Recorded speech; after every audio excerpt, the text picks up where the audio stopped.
Watch right now on the Front News Project. Exclusive footage of the battles for Pokrovsk and Kupiansk. Putin proclaims occupation. The Ukrainian armed forces are eliminating the invaders. A powerful blow to Russian aviation. A unique A-60 aircraft with a combat laser has been destroyed, and this is just the beginning. NATO is preparing for war with Russia. The alliance's army is already at the Russian border. Fiery, intense, and blazing footage from the front lines. Watch this right now.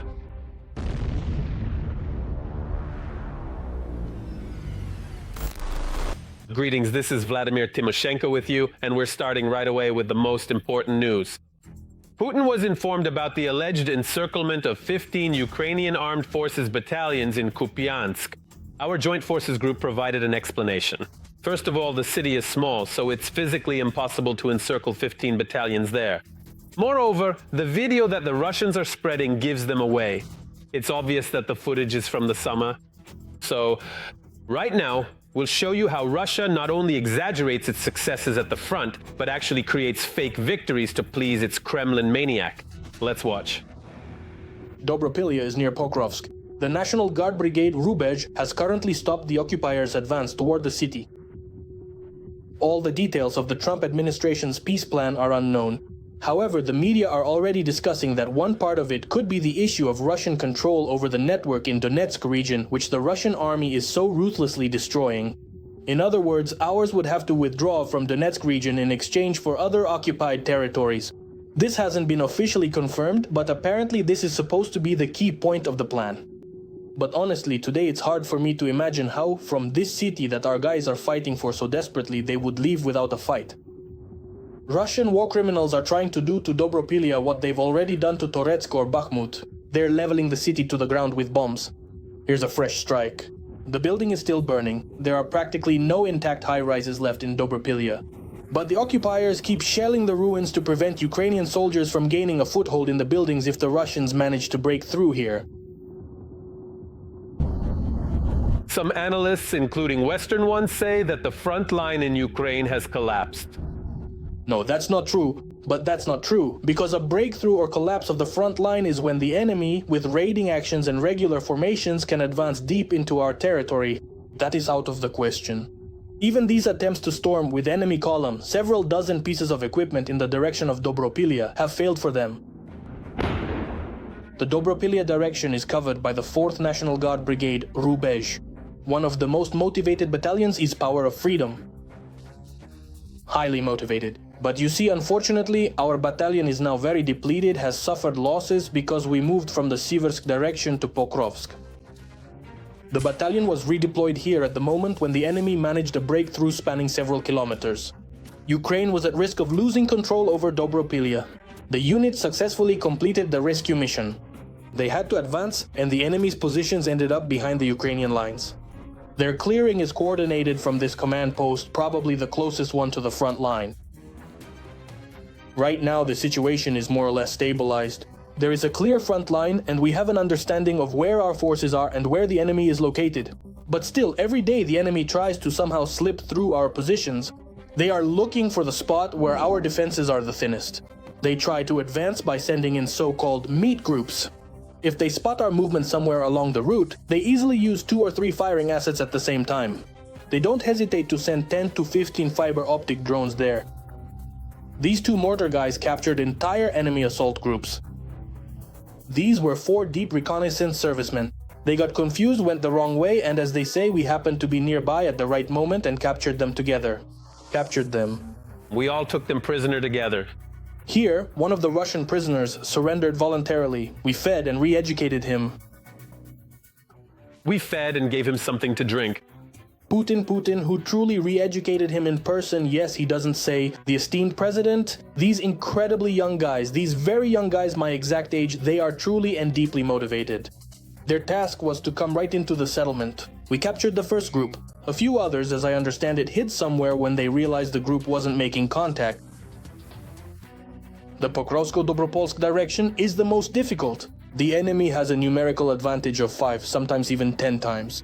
The front line, as we see it on the map, practically doesn't exist here. The enemy infiltrates in small groups, and sometimes even artillerymen capture enemy soldiers.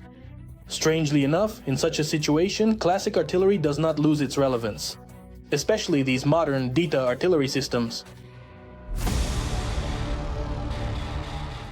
And now it's time to analyze the operational situation on the Alexandrovsk direction of the front. The enemy's army continues its military terror here as well. In the Alexandrovsk direction, Ukrainian units repelled 14 enemy attacks on our positions near the settlements of Ivanivka, Zeleny High, Alexeyevka, Privolne, and Krasnohorske. And now another extremely important topic. As a result of a drone attack on Taganrog on November 25th, 2 experimental Russian aircraft were destroyed. The A-60 equipped with a combat laser and the A-100LL, also known as the flying radar. In addition, the Taganrog South Air Base suffered serious damage, as did the plant itself, particularly the final assembly workshop. Besides the aircraft and the workshop, a position of the S-400 surface-to-air missile system was also hit.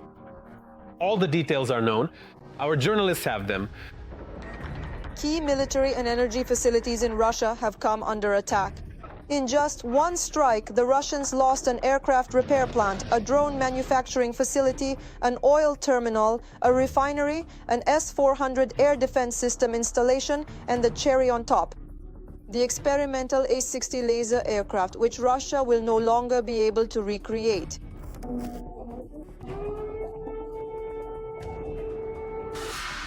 Residents of Taganrog witnessed this glow.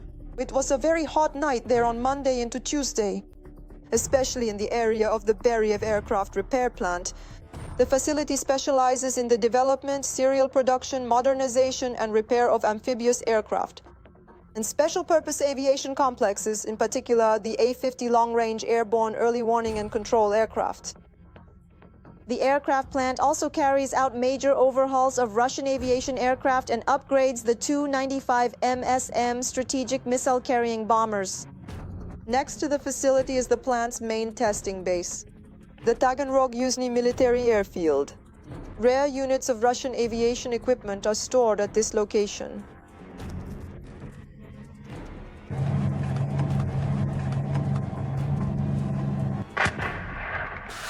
More precisely, rare units of Russian aviation equipment used to be stored here. At the airbase, an A-60 aircraft, also known as the Flying Laboratory, was hit. This aircraft was intended for testing laser weapons. It is a Soviet development. The project was developed in the 1970s as part of the USSR's strategy to create anti-satellite laser weapons. The aircraft is distinguished by a distinctive hump. It is in this hump that a 1 megawatt laser installation is located. The idea was that this laser could either jam the optical devices of enemy satellites or even damage their sensors and other equipment. After the collapse of the Soviet Union, the project was frozen, but the Russians resurrected it and spent years trying to bring it back to life. At the same time, they never forgot to threaten the world with their unparalleled weaponry. The Russian army will soon be equipped with Star Wars-style weapons capable of burning the enemy both on the ground and in the air. The Soviets developed only 2 such aircraft, so the destruction of one of them is not just a painful blow to Putin's ambitions, but a devastating one. The Russians will no longer be able to recreate their flying laboratory, and the Z Patriots know this as well. Protective shelters, redeployment, never heard of such things. It will soon be 4 years since the start of the special military operation. The idiotic internet shutdowns didn't help either against enemy UAVs, which are controlled in part by satellite communication systems, or against local residents filming footage of the strikes. Probably, an effective measure would have been to relocate the aircraft from a region that is under enemy UAV attacks almost every day. But the fact that these were drone strikes is by no means certain. The Ukrainian General Staff stated that they used Baz drones and Neptune cruise missiles to strike Russian strategic targets. It's flying up to somewhere, way over there, high in the sky. Oh no, it actually hit the tall building. That was really quite a hell of a blast, damn. Wow. During the strike on Taganrog, the Molnia UAV manufacturing facility by Land Aero was also hit. Fires have been reported at the site, according to the military. But it wasn't just Taganrog. Explosions were also heard en masse in the Krasnodar region. The strikes hit the Sheshkaris oil terminal in Novorossiysk and the Tuapse oil refinery. In Novorossiysk, oil storage tanks and one of the S-400 air defense system launchers were damaged, according to the General Staff. The extent of the damage is being clarified.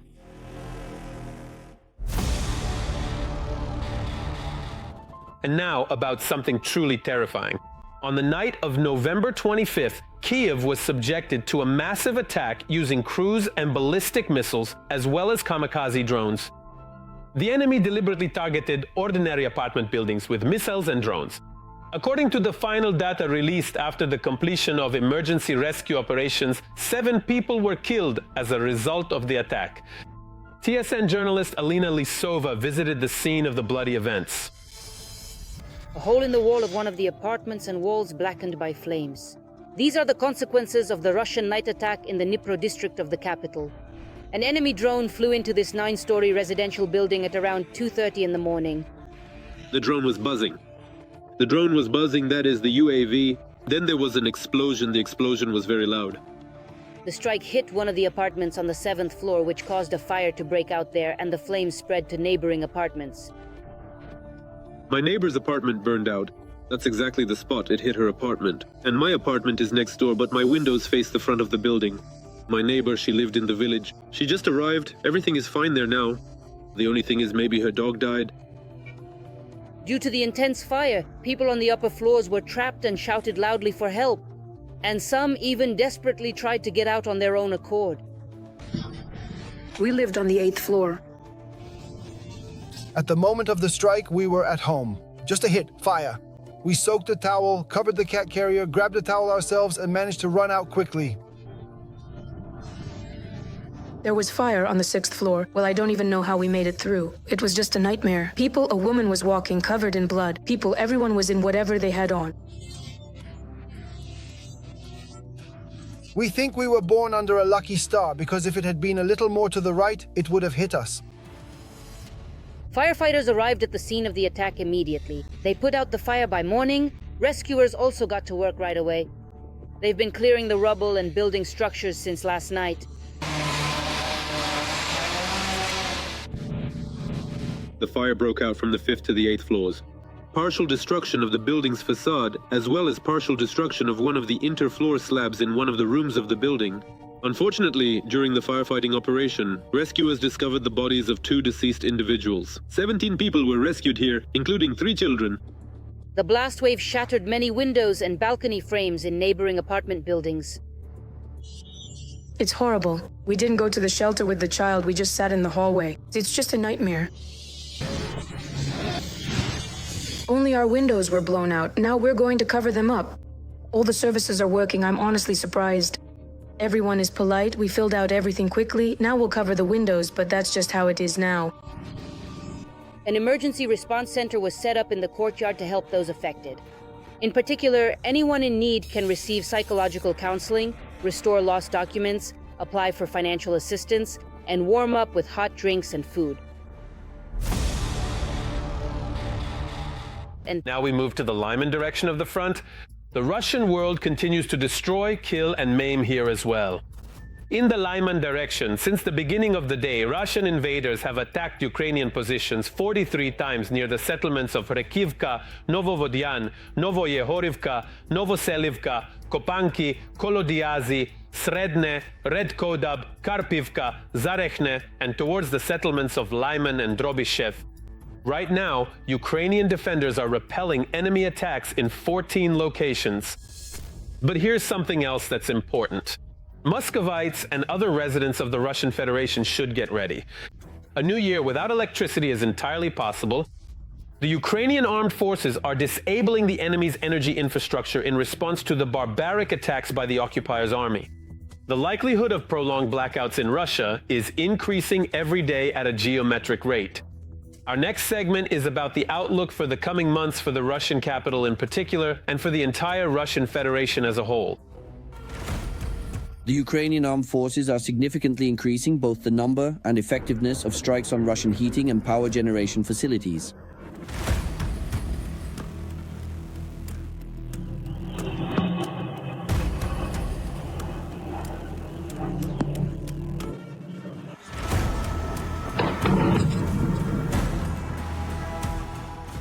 The actions of Ukraine's defense forces are a response to the ongoing attacks on Ukraine's civilian and critical infrastructure.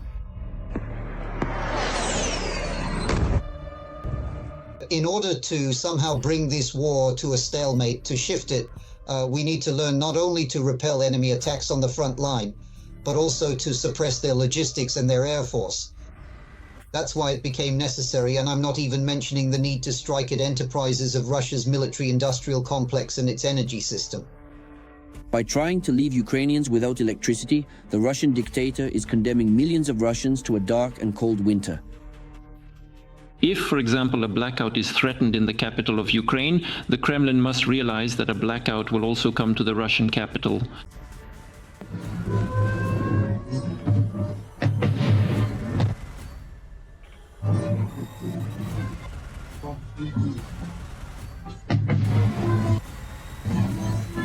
This is Belgorod, so basically there's no electricity anywhere at all in Belgorod. Yes. Since the beginning of November, Ukraine has carried out dozens of strikes on Russian electrical substations. Long-range drones are cutting off power in occupied Donetsk and Crimea.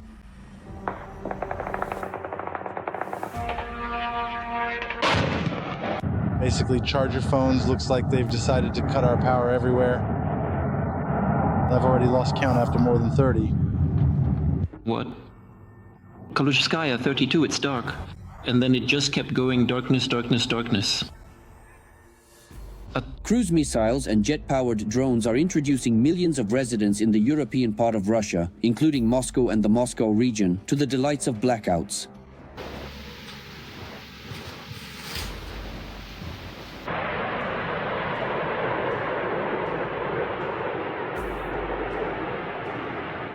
In addition to Ukrainian weapons, we shouldn't forget about the supply of Western arms, which Ukraine has also recently started using to strike Russian territory. The necessary approval has been obtained.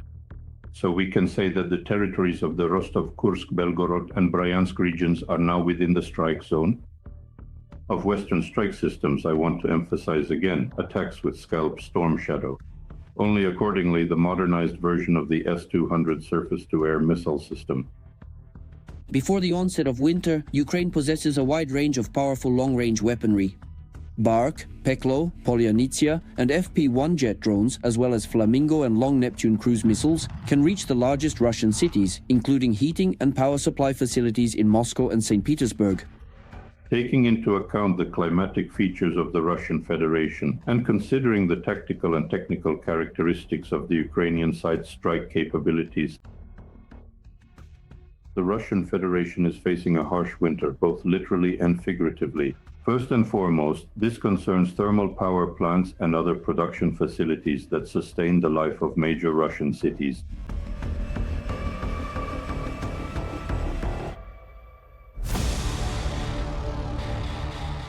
Now, let's analyze in detail the operational situation on the Konstantinovka sector of the front. The situation here is, as usual, extremely tense. In the Konstantinovka direction, the Russians attacked the defense forces' positions 31 times. The main offensive efforts of the occupiers were concentrated in the areas of the settlements of Yablonevka, Pleshchevka, Ivanopolea, Rusinyar, and towards Konstantinovka and Sofievka. And it was also a terrible week for Ukrainian Zaporizhzhia. As a result of the Russian attack on the city, 31 apartment buildings, 20 private houses, businesses, a store, dormitories, and a gas station were damaged, and 19 people were injured. TSN correspondent Daria Nazarova, who herself lives near the site of the nighttime strike, visited the place the enemy targeted. Take a look at what Putin's Russia really looks like in all its glory. In the courtyard, instead of cars, there's just scrap metal. 5 floors of the apartment building burned down completely. This is what the very center of Zaporizhzhia looks like this morning after yet another night attack. Starting at 10 p.m., Zaporizhzhia was shaken by enemy shelling of the regional center. The Russians carried out at least 11 strikes. Shaheds targeted the apartment buildings. One of them detonated right next to the apartments of Zaporizhzhia residents. You could see from the window. Everything was on fire. The balcony was burning. There was a loud crackling, and a car caught fire. Well, they were flying around and people were shooting at them. And my mom was sitting right here in this chair, and she said, I can hear it. It was just It was flying right into the room. She didn't even have time to get up before it exploded. In the morning, the residents of Zaporizhzhia start cleaning up their apartments. Utility workers are on site. Katerina, a resident of the damaged building, says she heard the drone as it began its attack run. She was very scared for herself and her sister. She admits that in those moments, she was already saying goodbye to life. The sound was getting closer and closer. We ran out at the same time, she from that room, me from this one. We met in the hallway. And then, well, the impact hit somewhere in the neighboring entrance. And only later, when we started gathering our things, did we see the real state of everything. Now we've come to at least try to put things in some kind of order. The strikes on the city continued for an hour without stopping. Ekaterina says they saw a fire in the neighboring building and were afraid to go outside. It was very scary because something was still flying. It's scary to go out into the entrance. We didn't even understand whether there was a fire in the entrance or not, because the windows of our apartment overlook the one that was burning. I'm looking for my sister, she's scared, and you tried to calm her down so that we can at least think straight somehow. Inga is cleaning the apartment, taking out the broken glass, and recovering after a sleepless night. As a result of the strike, she says, the gas pipe was damaged in the neighboring apartments. A fire broke out. However, her apartment miraculously survived. My son immediately started to panic. I have a first-degree disabled person. There was instant hysteria, panic. Well, we managed to calm down a little and went outside. The police told everyone to go outside because there was a risk of an explosion. The woman says her family was simply lucky that everyone is alive and unharmed. The apartment itself was not badly damaged by the shockwave.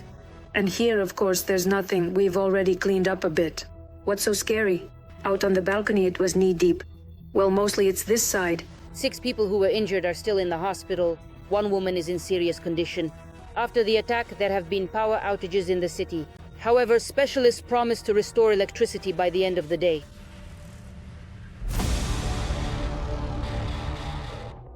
And now it's time to analyze the current situation on the Hulyapol and Orikhiv fronts. Putin's army is up to its usual tricks here as well. On the Hulyapol front, our defenders stopped 17 enemy attempts to advance near the settlements of Zatishchia, Solodke and Yablokove, Zeleny High, and towards Hulyapol. On the Orikhiv front, Ukrainian units repelled 2 enemy attacks on our positions near the settlement of Primorske. Meanwhile, Russia is waging yet another war in Europe. Europeans themselves are convinced of this, and they are preparing for an invasion by Putin's army like never before. NATO countries are concentrating weapons and manpower along the borders with Russia and Belarus. To prevent the well-known European bureaucracy from slowing down the movement of equipment, weapons and military units between countries, a so-called military Schengen is now being established. And Europeans are urgently restructuring their military-industrial complexes following Ukraine's example. Here are the details. The threat from the Kremlin is getting closer. The European Union is preparing to confront Putin. NATO countries are concentrating weapons and manpower at the borders of Russia and Belarus. At the same time, European parliamentarians are seriously working on the military Schengen. We must show Putin that Europe is no longer associated with impotence and democracy with weakness. The Schengen is being prepared in close cooperation with the North Atlantic Alliance. Brussels is taking decisive steps. Among them is a plan to modernize the defense industrial complex. The European Commission has announced the timeline and presented a new package of military mobility measures. This will enable the European army to move quickly across EU territory without facing excessive bureaucracy, especially in the event of a potential threat from Russia. We will be strong in the defense industry if we are industrially independent and if we are autonomous and much less fragmented. Ukraine is acting as an ally. The country will gain access to defense logistics. We want to expand military mobility corridors in Ukraine. This would serve as a security guarantee, meaning we could provide faster support if needed. The first step is to modernize infrastructure, digitize procedures, and increase funding. One of the key challenges for EU countries remains ensuring the rapid transportation of troops to potential combat zones. We can respond to these threats either symmetrically or asymmetrically. We have the full arsenal of tools at our disposal. At the moment, the threat to the Baltics remains. And in the event of a sudden escalation, for example, the French army would need to cover about 1,500 kilometers to come to the aid of its allies. Although light units are able to move relatively quickly, heavy equipment requires significantly more time and preparation. Currently, European bridges and railways are not suited for the rapid movement of tanks, soldiers, and military cargo. If transported from the west to the eastern flank, tanks could get stuck in tunnels, tangled in complex bureaucracy, and bridges might not withstand the passage of these vehicles. Drawing on the experience of the Russian Federation's war with Ukraine, the European Union has devoted significant attention to modernizing critical infrastructure. Transport routes will be brought up to standard for dual use so that they can serve both civilian and military needs at the same time. The military Schengen plays a particularly important role in strengthening the defense of the Eastern Alliance, especially for the Baltic states and Poland. Everything depends on our position. Will we be able to deter the enemy, or will we encourage them to act aggressively? But not everyone sees the danger coming from Russia, or they simply try to turn a blind eye to reality by maintaining close ties with the Kremlin dictator Putin. We're talking about an armament program that will require us to spend every last penny. And this concerns all of Europe. From the statements of several influential leaders, it is quite clear that they want to enter the war. Germany is doing everything it can to help Ukraine, making every effort to equip the Ukrainian armed forces with long-range missile systems, as well as to organize joint production on our territory. For several months now, we have been working intensively with the Ukrainian government on the implementation of long-range weapons projects. The Ukrainian army is being equipped with such systems. We have agreed not to discuss the details publicly, as we believe that the Russian side should not be informed about the extent of our military support. I can only say that we are doing everything possible to equip the Ukrainian army with weapon systems of the necessary range. And the number of such systems will increase in the coming weeks and months if necessary, up to and including the production of such weapons in Ukraine itself. Thank you. The European Union's military budget is planned to be increased to more than 17 billion euros. In total, at least 100 billion euros are needed to modernize bridges and tunnels and to fully launch 4 corridors for military needs in the European Union. Putin's words cannot be trusted based on Ukraine's experience. There's no need to make things up and form opinions about Russia based on these inventions. There's no need to create an image of Russia as the enemy. You made up that Russia wants to attack NATO. Are you completely out of your mind? You're as dumb as this table. Who came up with this? This is nonsense, you understand. Utter rubbish. While the dictator is feeding journalists lies, members of the European Parliament are calling for regular joint exercises and loading tests. They want the European Union to follow NATO's example so that rapid reaction forces can respond swiftly to aggression. From the Kremlin.